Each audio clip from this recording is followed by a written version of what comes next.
Cringe fan bases. That is what we are going to be talking about today, okay? Understand this. I think we all know of a fan base that you look at like this, you're like, what? Brother, you did what right now, okay? And understand this. In my job of becoming a connoisseur of all types of media, I have gone to some corners of fan bases that I never seek to dread, okay? Like, number one, let me just tell you one from experience. They're not on here because I cover them too much. Brother, the SCP fan base. I just got to admit this right now. If there is ever a monster that is even briefly insinuated is a woman, brother, the rule, the art that is going to be made of that character is going to be absolutely insane. And what I mean by insane, I mean like, brother, undescribable Lovecraftian horror. Is it a dude? Okay, Cthulhu. Is it a woman? Mommy. That is essentially what happens every single time, okay? But take that, times that by 100, and that is where you get a fan base like the Bronies, the Loud House, disgusting enough, and many, many more. We're going to be going through some of the most cringe fan base, and you know what, bro? I'm a part of a few of these. I will explain which one that I am a part of, because we're going to be covering a lot on here. But we are going to be taking some of the most well-known fan bases, and I'm going to be ranking them and how cringe I believe they are. Everything from a Marvel fanatic, a professional gamer, the Loud House fan base, the Helluva fan base, all the way to Powerscalers.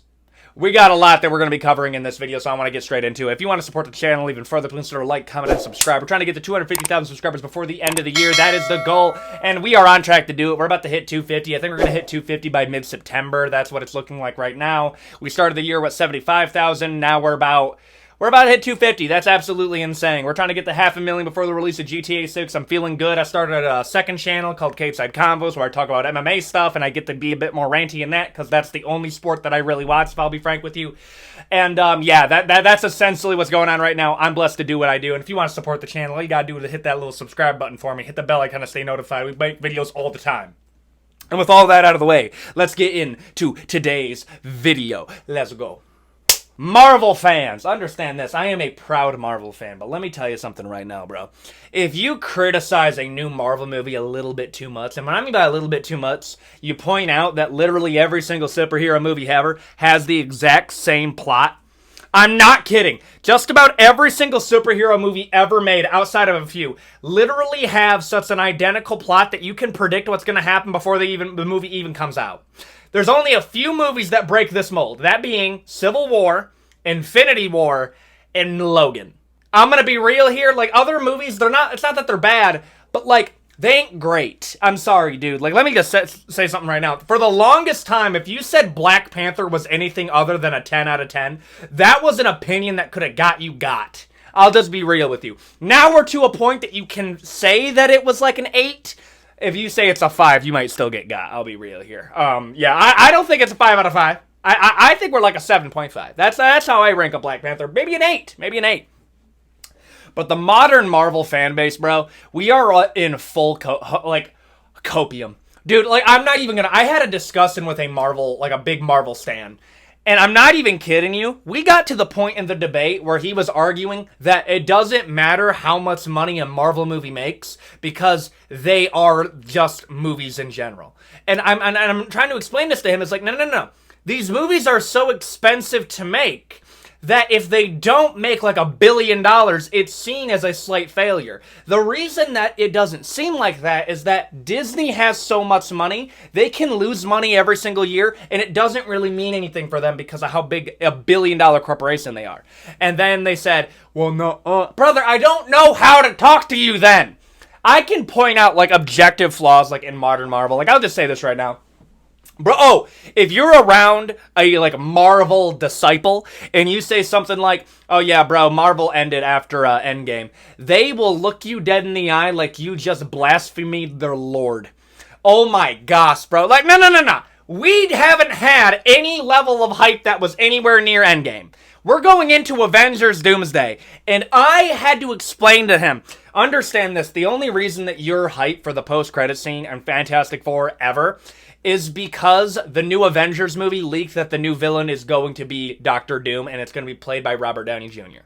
If you didn't know that information, Fantastic Four, not a lot of people would care. And not a lot of people did care. I'm just going to be frank with you. There are no new Marvel fans, so Marvel fans have more or less kind of pickled and incubated themselves in toxicity to the point that there's two different types of Marvel fans. There's the hopeful ones that are like, hey, maybe a reboot isn't going to be so bad. And then you have the ones that every single Marvel movie is like a 9 to a 10 out of 10, and anything other than that is complete and utter blasphemy.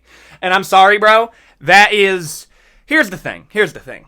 I put it in like an oh boy. If you're a Marvel fan, it's like, bro, I'm a huge Marvel fan. I say oh boy. It's not cringe because it's super mainstream.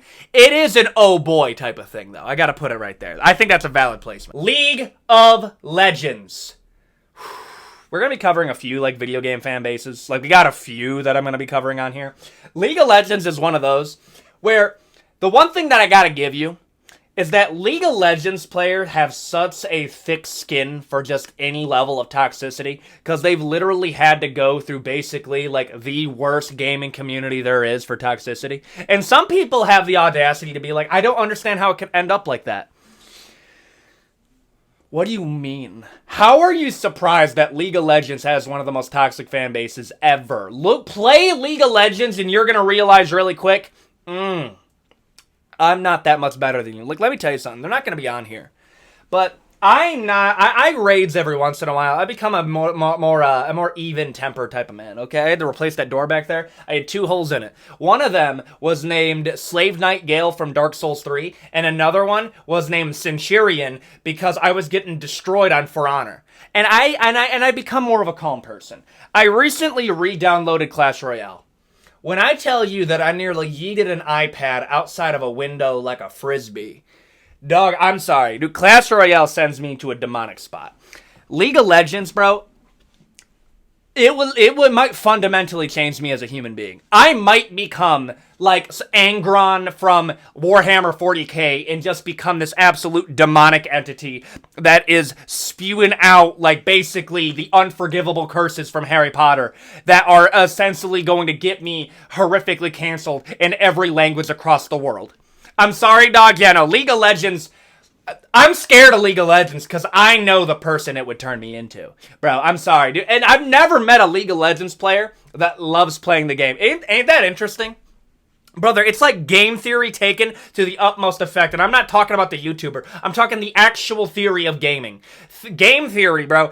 It doesn't matter how good the game is. It literally hijacks your competitive components of your brain and turns you into basically a Neanderthal that says, I need win. And it just keeps on getting worse and worse and worse. Brother, I'm sorry. League of Legends literally made a secondary language just so they could say slurs. I'm not kidding.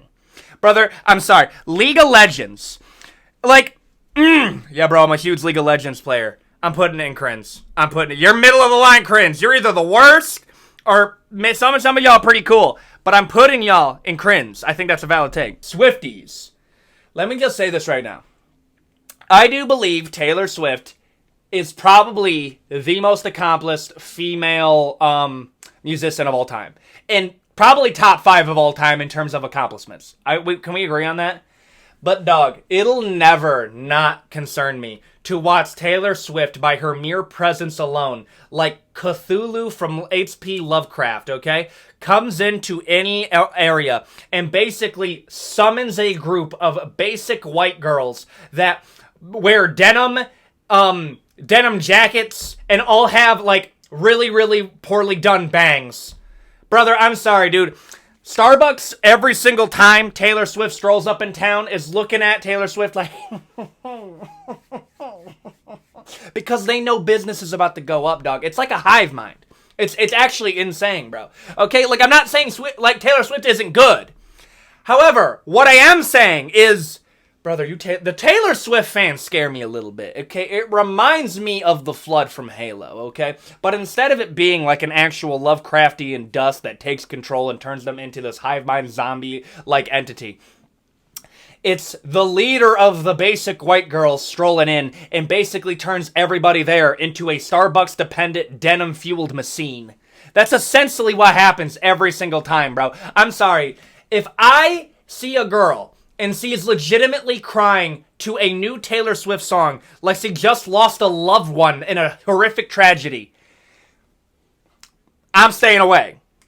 I'm staying away. Keep that distance away. I'm good. I'm putting Taylor Swift. I'm sorry. Like, I'm putting it in very cringe. You can like Taylor Swift. Being a Swiftie is something different, brother. You've donated half of your soul to it. I'm putting it in very cringe, but I get it. Professional gamers.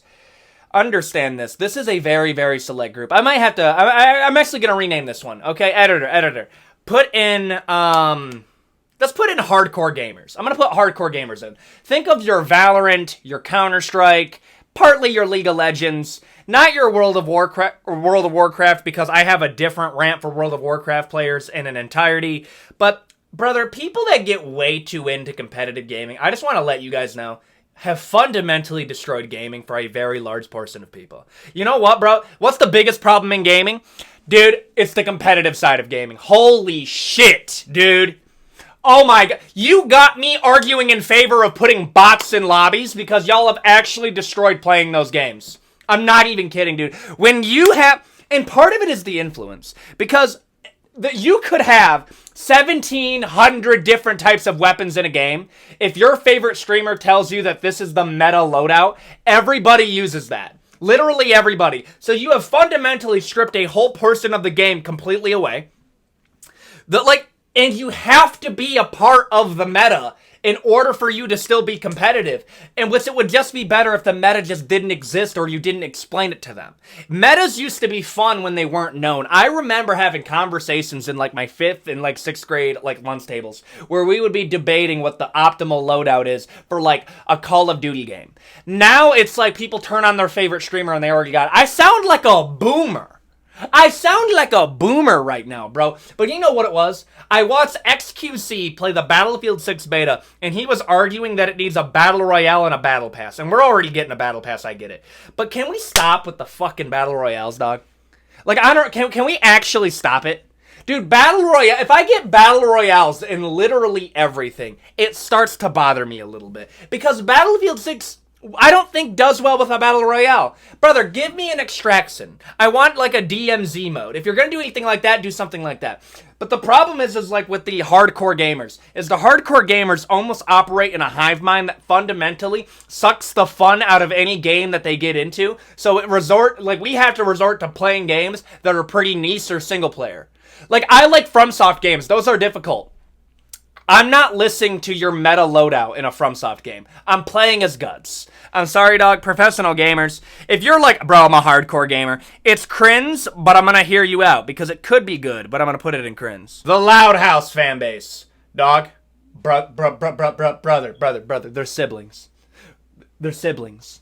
What are we actually doing? I didn't even realize this was one, and then I put it on the community post, okay? And if you guys want to, like, leave suggestions to get into a video, you guys need to comment on the community post, because that makes it way easier for me. I use the community post a lot more than I use most things to get suggestions in. And I didn't realize that the Loud House fanbase, okay, a very, like, pretty good series on Nickelodeon. Like, I would probably argue one of the last good Nickelodeon, like, series, okay? Keep in mind, it is a home of 9 children, 1 boy, everyone else is a girl. Okay? And all the girls range in ages. By the way, all the siblings.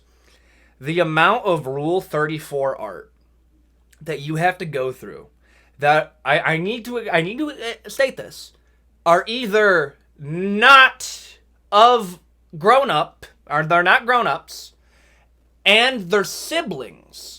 And even if they do, oh, well, we're aging them up, ha ha ha, they're still siblings. This is why nobody wants to be, I'm a huge Loud House fan. Brother, are you sure about that? What type of fan are you? It's understand this, okay? I'm not saying you can't enjoy what you want to enjoy. That's not what this video is trying to say. I'm not saying don't enjoy what you want to enjoy. But can you please just acknowledge the fact that doing Rule 34 art of characters that when they're in the series are not grown-ups, and on top of that are all related. Do you think that's a little weird? Just say, do you think that's a little weird? I don't know. Yes, I do. It is. I'm sorry, dude. The worst. I'm sorry, bro. Like, you committed a few cardinal sins. Rule 34 art, their siblings, automatically, bro. That combo ditto deal. If you say, bro, yeah, if I'm talking to, like, one of my bros, okay? And he's like, oh, yeah, so what do you watch? Bro, I watch a lot of Loud House. Man, you what? 5 terabytes now! That's what he has. Brother, the worst. Bronies. Isn't it kind of messed up, bro, that Bronies literally I think Bronies might have gotten adopted by the Furries. And here's the thing, dog. Bronies, hot take, might be worse. They might be worse. Because I understand it's a small portion. And again, I need to preface this. Enjoy what you want to enjoy. But we don't need to know how much you enjoy it. That's how I gotta say. And there was a big enough portion of the Brony fan base that I'm like, brother, this isn't even furry anymore. You aren't even a furry anymore, because at least the furries do like an anthropomorphizing, and they're like human shaped. That's a horse with a horn that has like that has the voice of a youngin. Brother, do you, it was in 2010. How, brother? How? Okay, and like here's the thing. It's so bad that like this is the way that I'm looking at it. I almost want to take the middle ground and be like, well, you can enjoy. No, brother, stop. Like, this is some stuff where it's like, you know what? Maybe secrets should be more popularized. Maybe just don't like it. Okay, like I understand. Like, well, it makes me happy. That is a wild justification for some of the art that I'm seeing you make, dog. That is a wild. Well, actually, because they're actually this age in human year. Ooh. That's what I feel like, bro. That's what I feel like. Every single time I hear a brony try to explain their stass, I'm always like, brother, stop. That like I keep on cringing because the further you go into it, brother, we are literally talking about so many terabytes of art that it would be categorized as like one of the biggest things, and we are riding that line between legality. Like, you understand that? Like, you are tiptoeing on that line of legality, and I look at you, I'm like, don't test me. Don't test me, dog, okay? I like the freedom of speech, but you are pussing me, dog. I'm sorry, I'm putting the worst. I didn't even react that bad to the Loud House, and the Loud House is bad. I'm sorry. There's a level. There's a level that I gotta be like, brother, stop the gooning. The gooning is getting a bit much. I'm putting it in worst. Nintendo fanboys. You wanna know what one thing I didn't realize until like right now? Is that between different platforms, there is a vastly different view of Nintendo. Like, I'll just say this right now, okay? Like, YouTube has the most even-keeled version of Nintendo I think I've ever seen. They are very much like, no, Nintendo makes good games, but as a corporation, they are just awful. And then on people on like on the Tiki-Taki, okay? Way more pro-Nintendo. Like, it's hilarious. And it'll be like some stuff like, yeah, but can you like acknowledge what they're doing with Power World's like very fucked up? Like the fact that they are taking this indie dev and they are literally trying to like bleed them of all that they're worth, and they're copywriting gameplay mechanics that they didn't even have a copyright on when the game was made. So the fact that this is legally still going on is absolutely insane. Can you acknowledge that? Oh, well, yeah.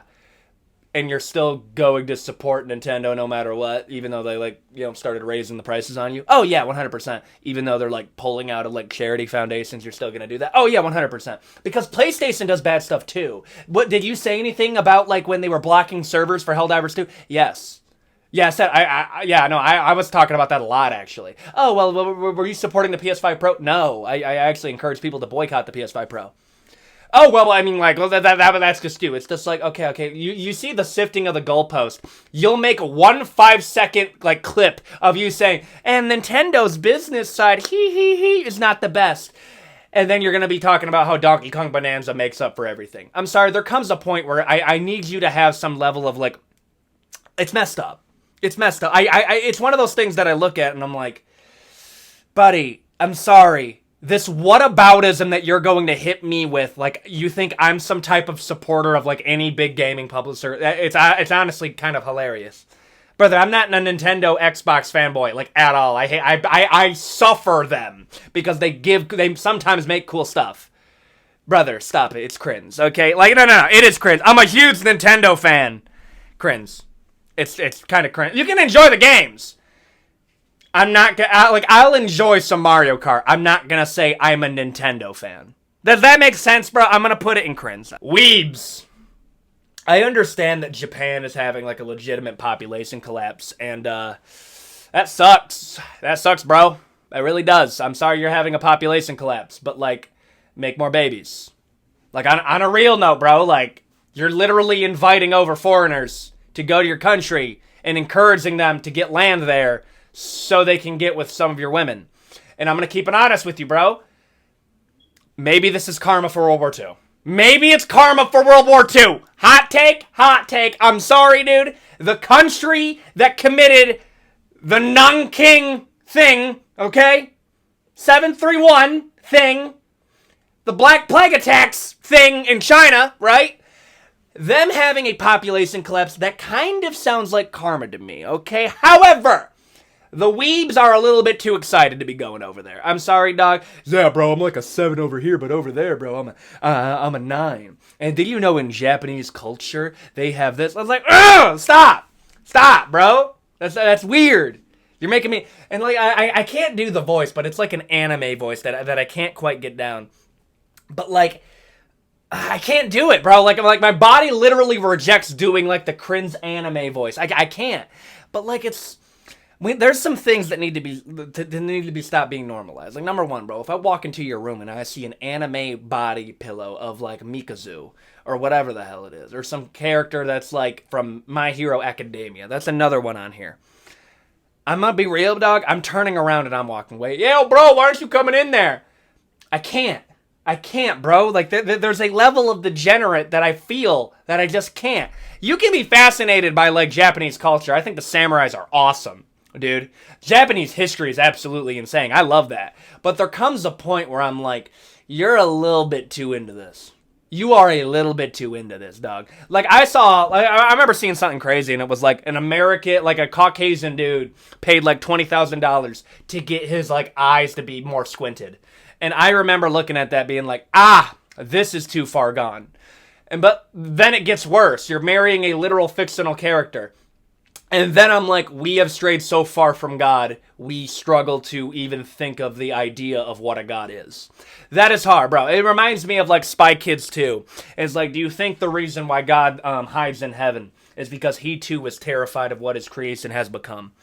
And I feel like, bro, when I'm hearing that a character, when I'm hearing a brother have marry a fictional character and he has a body pillow of that character, and he slow dances with that character to the intro music of his favorite anime, I think we've lost the plot completely and indefinitely. I really do. At that point, I think we've lost the plot. I'm sorry, dog. Very cringe. It's not as bad as Loud House and Bronies, though. It's not as bad as that, but we're getting up there quick. World of Warcraft players. You want to hear a hot take, bro? I think Warcraft players might be the worst gamers. And this is something that I'm starting to notice, dog. Like, I was watching, what's that Thor dude? I think his name's like Thor, Pirate Software. Dude, I'm gonna keep it honest with you.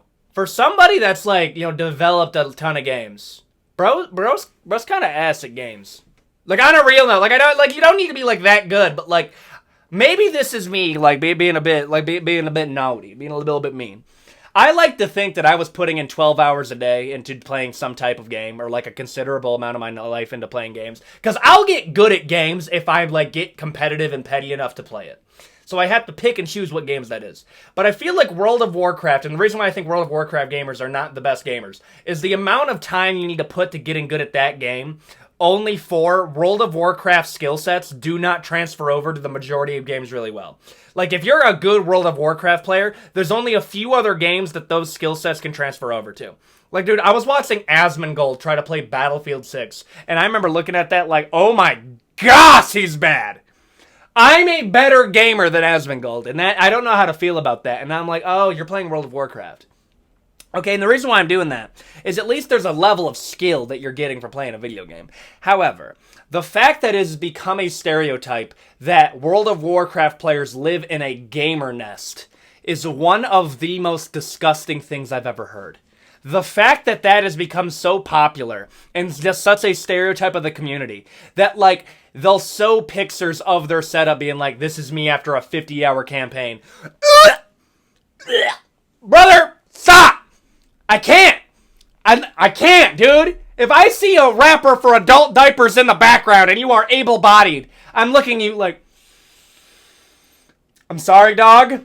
The sun is not that scary. The grass is green. Go outside. See a woman once. Life is pretty good. I'm sorry, dude. Okay, like there comes a point where I like video games, okay, and I indulge in quite a bit.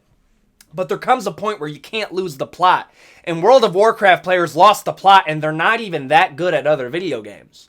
Like, be a part of the fan base. Be a part of the fan base. I think the lore is pretty fun. But, brother, very cringe. Very cringe. Oh my goodness, we have so many in very cringe. I gotta start moving some people down, but we'll get there in a second. Furries! Did I ever tell you my furry story? I had a homie named, I'm not gonna give his real name, but his name's Dos Nombres. Okay, Dos Nombres. Me and him were hanging out in high school, and let me just tell you something right now, bro. Furries are this close to becoming superhumans. Let me tell you something, bro. I ran track in high school, and this guy named Dos Nombres, bro, fastest my effer I've ever seen, bro. His furry name must have been Bolt. Like, it had to be, bro. It was lightning paws, fast feet. It was something like that. And I think he was like some type of wolf character, okay? And when I tell you that whenever this man got on the track, this man had the cardio of Usain Bolt and some type of Greek god from a pantheon. This man would stroll up on there, and he would be hitting the at the end of it, bro. This man was absolutely going. There was a point where, like, some people from another school started figuring this out, and they started calling him names, dog. And this was in 2016. Wait. Not 2016, I was 14. Wait, what time was it? 28? Yeah, it would have to be 2018. And listen, you could go harder back then down in 2018. This is where we didn't lock down what things you can't say, and they were going hard on this man. And when I tell you, bro, Dos Nombres, or as I like to call him, Lightning Paws, this man absolutely starts every single one of them. And then I realized something as it was happening. Brother, the cardiovascular activity that you have to be down in if you are wearing a furry suit and you are trying to get it on, trying to steam hams in a furry suit, that is your idea of the best time ever. Brother, your cardio has to be one of a god. Your cardio has to be so absolutely insane that you drop $3,000 on a furry suit and it's actually insane. Like, brother, I know that can't smell good. I can't smell good. It can't feel good. The friction burn. Like, oh my gosh, dude. Dude, I'm sorry. You get the average furry, put him up against David Goggins, he might beat him. Bro, I'm sorry. Like, we are this close to there. The problem is that the furries absorb the brony fan base, so the furries have to go in worst by default. But the one thing I will give the furries is, bro, they are so good at hiding it. Oh my gosh, dude. Like, there's a lot of undercover furries out there. And the thing about it is, when I said about the bronies, if you are that interested in a kid show, don't let it be that known. Same thing with Loud House. When I'm looking at furries can keep that on lock, bro. It's like Dr. Jekyll and Mr. Hyde. You'll be chilling with them, and then he'll be like, hey, yo, my fursona is Duts, the stallion. You're what? Brother, that is how I feel whenever I have come into contact with a furry. I'm putting it in the worst, but they can keep it hidden, and I respect it. And they do a lot of IT work, so I don't want to make them mad. You guys are a treasured member of this fan base. You guys are not as bad as lollies. Lollies are the worst. And you guys, bronies are pretty bad, too. Yeah, I'm going to put them right there. Helluva Boss Fans. Brother, Helluva Boss Fans are like the edgier version of the Steven Universe fan base. Steven Universe fan base still tries to argue that Steven Universe is a top 3 show in Cartoon Network history. No, get your band kid out of here, bro. I'm sorry. Adventure Time, regular show, Teen Titans. Oh my gosh, bro. Adventure Time, regular show, Teen Titans, Amazing World of Gumball, Ben 10. Bro, there's so many. That's 5 right there. So Steven Universe doesn't break top 5. I'm sorry. Oh, well, it was more wholesome. I don't care, bro. I'm sorry, Ben 10 goes above Steven Universe. That's not even a remote discussion. A regular show goes above Steven Universe, not remote discussion. Venture Time. The only one I guess you can argue based off recency is that Steven Universe goes above the OG Teen Titans based off time frame. Even then, that's 50-50 for me. Generator X goes above Steven Universe. I'm sorry, dude. That's where I'm at, okay? So that fan base had to go somewhere, and I believe they went to the Helluva Boss community and the basically the Vivzy Pop community, if I'm being honest here. And here's the truth: the songs are bangers. I'll give you that. They are bangers, bro. The storyline is so painfully basic that it makes Twilight look like Shakespeare. It's actually insane, dog.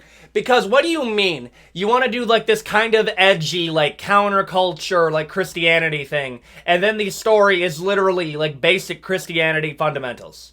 And I'm sorry, dog. Like do your thing. But like, oh yeah, bro, there's a rehabilitation center in hell, and those sinners can go up to heaven. Okay, this is the thing that y'all are calling a 10 out of 10. I'm sorry, dog, no. The songs are bangers. It carries the full thing. Other than that, it's painfully mid. I'm putting it in oh boy. If you're a Has-Been Hotel fan, I just say oh boy, and I move on. Cause I know what I'm getting.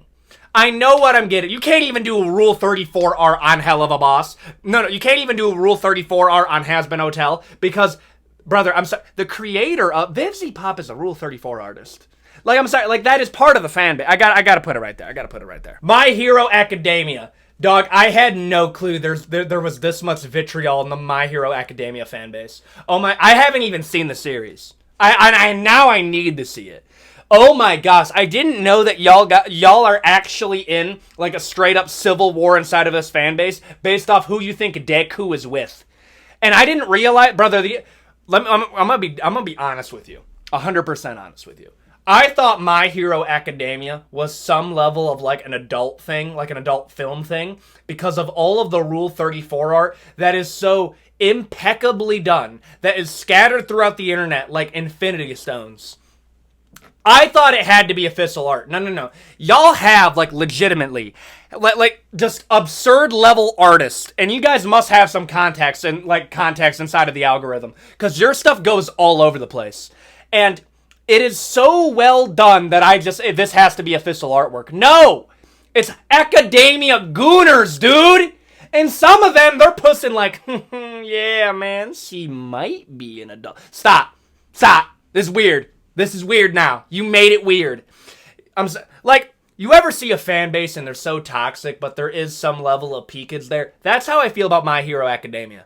It's too mainstream, and the toxicity is too mainstream that I'm worried that if I get into it, the debates that I'm going to have to get into. I'm putting My Hero Academia in CRINGE, but I'm open to moving it up if I have to. Powerscalers. I've talked about Powerscalers left and right, and I'm sewing off Dragon Ball, because I'm convinced of this. I think the power scaling community either started with Dragon Ball or it got hijacked by Dragon Ball. Because, dude, there's a few forms of rage bait that legitimately get me. And one of those forms of rage bait is not even universal level. Barely planetary. Shut your ass up.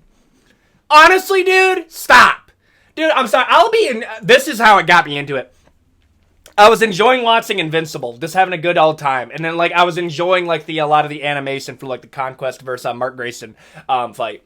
And I would hear these Dragon Ball fans be like, how does it feel that your entire universe gets soloed by Krillin?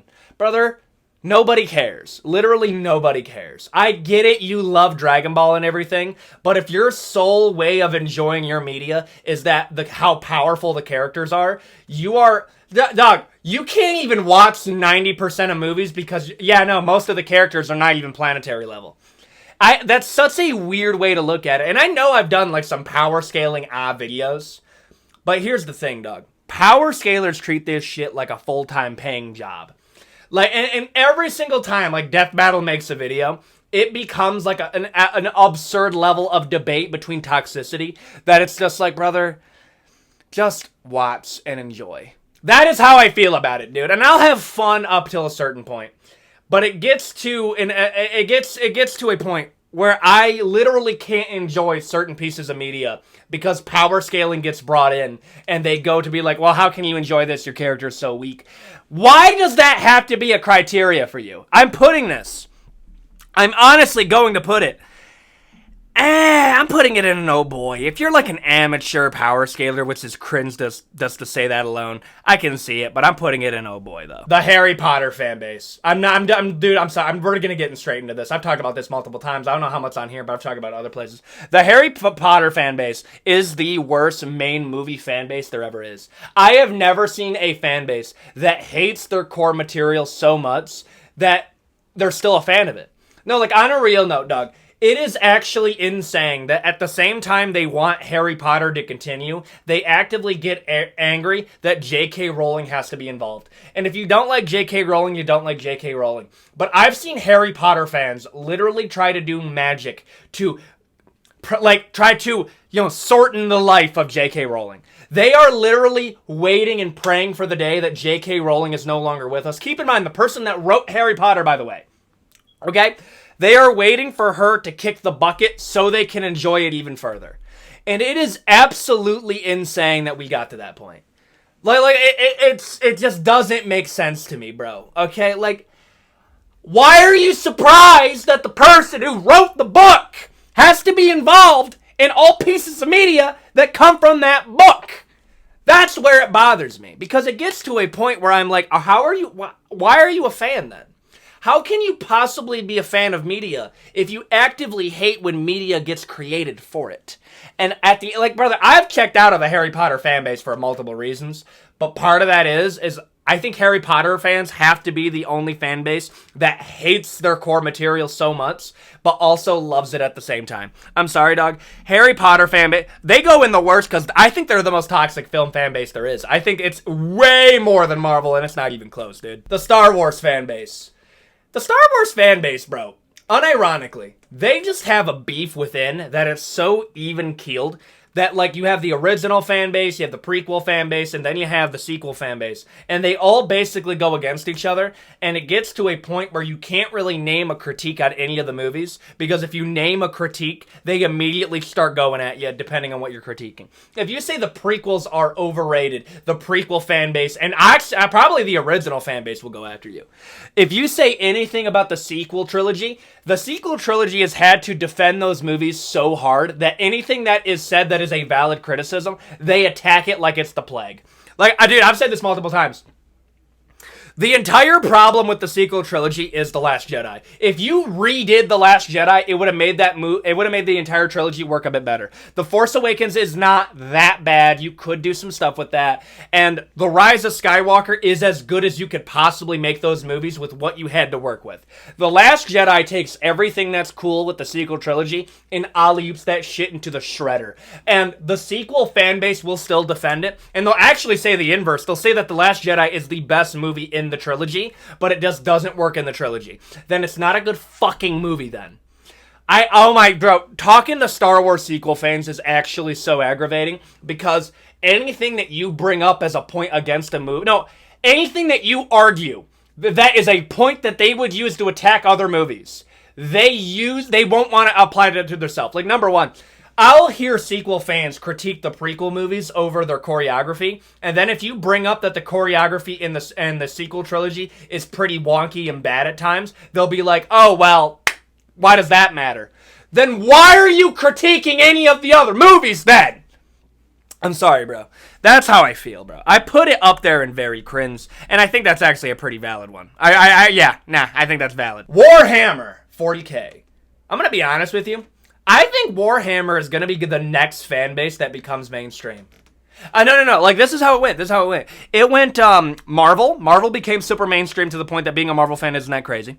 It was Star Wars, Marvel, so superheroes entirety. Anime's the newest one. Anime, if you were a big anime enjoyer, you would get bullied horrifically. That used to be the thing. Now anime has just become the thing of you don't like anime, you're kind of weird, you're missing out, bro. And that's the truth. Another one is, dude, being a gamer used to be a legitimate insult. Now that gaming is more popular than movies, if you say, oh, I don't play video games, I just look you in the eye and say, oh, bro, you're fucking boring, dude. You're boring, man. I don't even want to talk to you. You're, bro, what a weirdo, dude. That's how I feel now. Warhammer, I predict that the Warhammer IP is going to become the next big IP that becomes known by the general audience. So, Warhammer fans, I do got to extract, I have to give this to you. Don't play Gatekeeper so hard because then you will be demonized.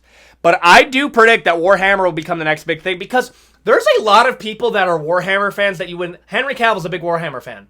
There's a lot of, like, people that you're like, wait a minute. You know about Warhammer? Yeah, bro. Like, it's an underground, like, niche thing that, like, a bunch of dudes really enjoy. Like, I need you to think about this. Warhammer is becoming more and more of a dude bro thing than it is a nerdy thing. And I think Warhammer becomes the next thing that becomes, like, mainstream. And I'm going to put it in... I think it's pretty cool. I like Warhammer. I need to get more Warhammer stuff for the selves, so I'm looking on getting collectibles for it. But I'm going to put it in pretty cool. Trading card. Trading card collectors. Brother, understand this. Understand this. I'm aware that I'm probably going to get into it at some point. I'm debating whether I'm going to do UFC cards or I'm going to do Magic cards. I don't think I'll do Pokemon just because of how bad Pokemon gets. If you're getting to a point where you are legitimately throwing down with people inside of a Target, and one of those people that you're throwing down with is a child, and you're buying up all of... You're the reason why, ayo, every person's limited to 2. You're the reason why that is, and you've legitimately blown your life savings on it, or gotten arrested for stealing Pokemon cards. I'll be honest with you, dog. That is the most cringe thing I've ever heard. That is peak unemployed behavior coming from one of you. I think that's one of the cringiest things I've ever heard. Now, on the other side, I get it to a certain point because it's one of those things that you can collect and there's like a monetary thing that doesn't make it as bad. But there does come a point where I'm like, okay, this is coming from a place of like, this is a mental illness. And if you're throwing down with children for a Pokemon card, I just think you're a delinquent. I'm putting this. Honestly, bro, I'm putting it in very cringe. If you're telling me that you're a big Pokemon card collector, I know that there are days that you could have, like, hung out with your girlfriend or wife if you have one, and you chose to go stake out a Target for... You know what? I might put that... You know what? No, I'm going to keep it at... No, I'm putting it in the worst. The idea that, like, your girl is trying to get it on, if you have one, and you decided, no, babe, I'm going to go over to Target to go get some Pokemon cards, and you get arrested throwing down with a 5-year-old. The worst. I'm putting it at worst, bro. Get this man a family. And there you go. Those are the most cringe fan bases, in my opinion, okay? If you're a part of these fan bases, don't be feeling pressed. I'm a part of quite a few of these. However, okay, we're keeping it an all-in good fun. If you enjoyed the video, please consider like, comment, and subscribe. We're trying to get to 250,000 subscribers before the end of the year. 500,000 subscribers before the release of GTA 6 is the goal, and I hope to see you in the next video. We do MMA content on the K-Side Convos channel. I think I'll have a link to it. If it's not, it's on my channel page. We have a whole lot of content that's going to be coming over here. We got some more edited things, more like docu things that we're going to be doing. We have a whole lot of stuff that's coming to the channel, and I'm hyped to be able to show it to you. So hit the bell icon to stay notified, and I will see you all in the next video. Adios, guys.